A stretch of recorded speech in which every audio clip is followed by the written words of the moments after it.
Hello there, my name's Annette with some beam fabric art. Welcome to my channel. What I have for you today are leftovers from Scraps Giving project number 4. About a year ago I did a video where I really cleaned up my sewing space. When I did that, I took all my June Taylor Shopping Tote Quilt As You Go kits and matched them up with lining pieces. This particular tote looked perfect for my leftovers from project number 4. The middle section of this pattern is 6 inches wide, and I just happen to have 6-inch wide strips that are piano key border type strip sets. So the first thing I did here was put a 2.5-inch white strip on both sides of my 6-inch wide piano key strip and stitch that to the project.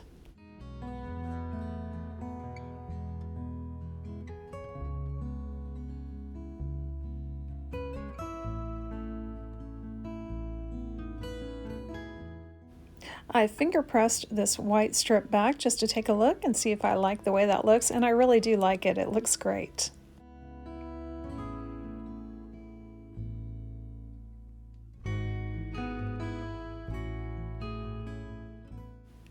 Once I finish sewing down those first 2 strips, you see me finger pressing this very well on both sides. I could use an iron on the fabric, but it's just too close for comfort to that June Taylor fabric, which is really like nylon, and I have accidentally melted that fabric before. This seems like a really good start to this project. For the next strip I'm going to add, it's going to be more strips that I have stitched together, leftovers from project 4. I wanted to use a 3-inch wide strip. I didn't have enough of that, so I cut some of my 6-inch leftovers in half to use those. I took plenty of time to pin this thoroughly.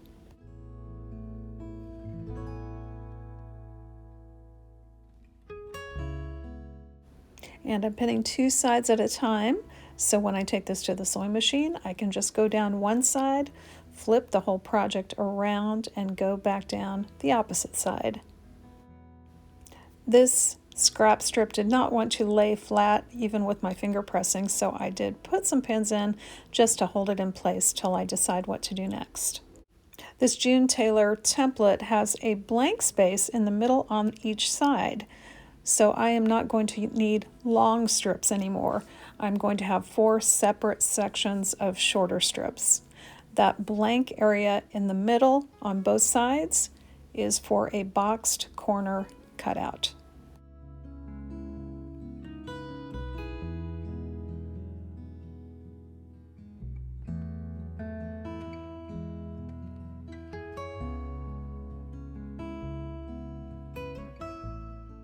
I got shorter strips of 2.5-inch wide white fabric pinned down to all 4 of those areas. Next, I started pinning skinnier strips of my leftover fabric. I didn't have quite enough, so I patched 2 shorter segments together so I would have a strip that was long enough. The last set of strips took me all the way to the edge of this pattern. Once I was there, I pinned those edges in place to hold everything together. Now I don't have to, but I'm going to do a little bit of quilting on this, and I'm increasing my stitch length to 4. And I'm also using black thread. My plan is to stitch down both sides of every seam. Here's a look at that stitching on that first line. It's very, very close to the seam.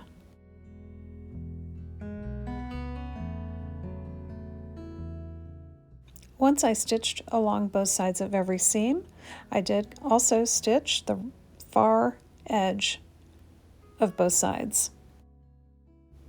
Now that this bag is stitched and quilted, it's time to trim it and then finish assembling.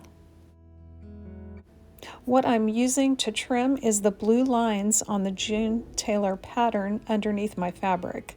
I can see that through the white fabric. In cases where I can't see it, I got a pen and made some markings to line up my ruler.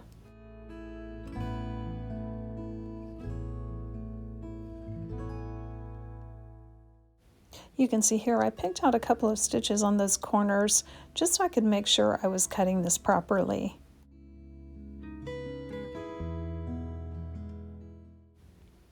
With the trimming done, it's time to attach straps partially. Now I'm lucky on this bag I have these nice white strips going up and down the bag. They make it easy for me to see where I want to put my straps. The most important thing is to make sure you measure in from the sides of your bag the same distance, and measure down from the top of your bag the same distance. Then pin your strap into place. Also, when you're attaching that second side of the strap, make sure your strap is not twisted. I stitched a U shape with my strap, and then I did a little reinforcement at the bottom of the strap. Sometimes I'll do an X. The important thing is to leave a couple of inches at the top because I'm going to be binding the top of the bag.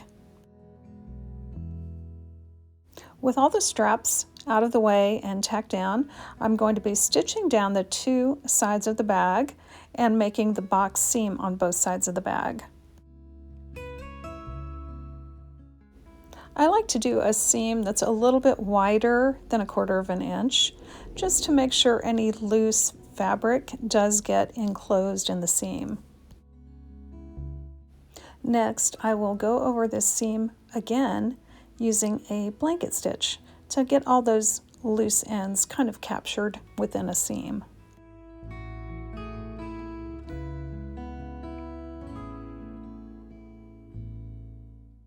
Here's a look at that seam once I've done both passes.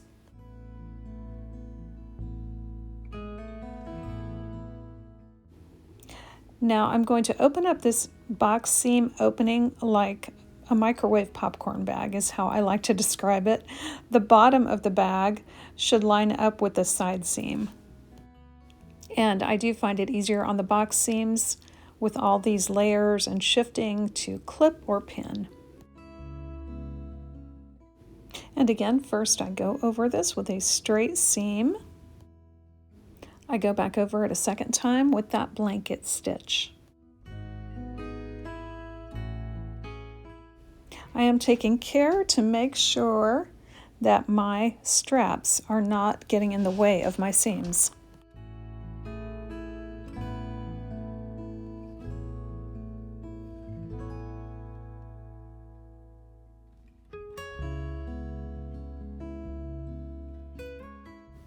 Well, here's the bag so far.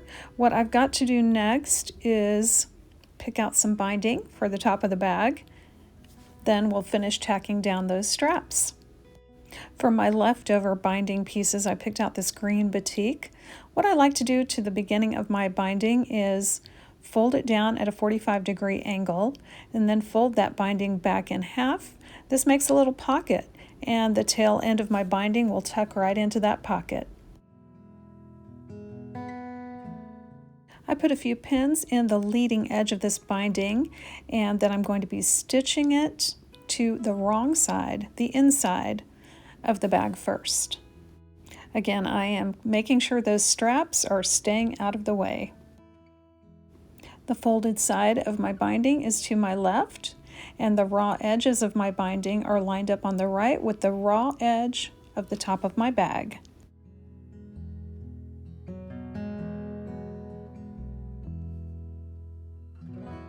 When I get all the way around the bag, what I'm going to do here is I'm going to cut my binding off at an angle which matches the angle of the pocket, giving myself about 1/4 to 1/2 inch to tuck into the pocket.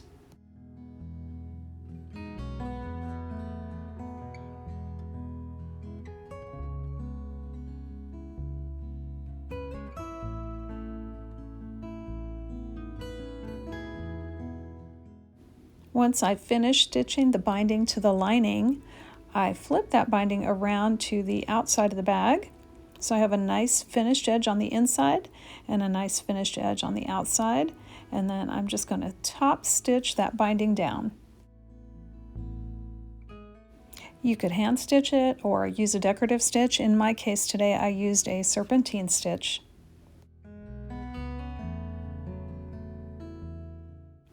Now all I've got to do is finish stitching down these straps.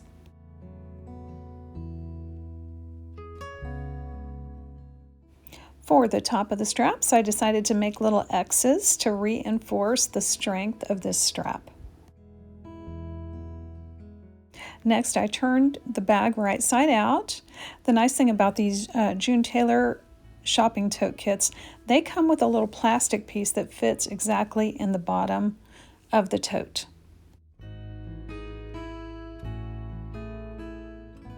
Well, this green Scraps shopping tote turned out great, and the size of these June Taylor shopping totes is so useful. I can get so many groceries in these.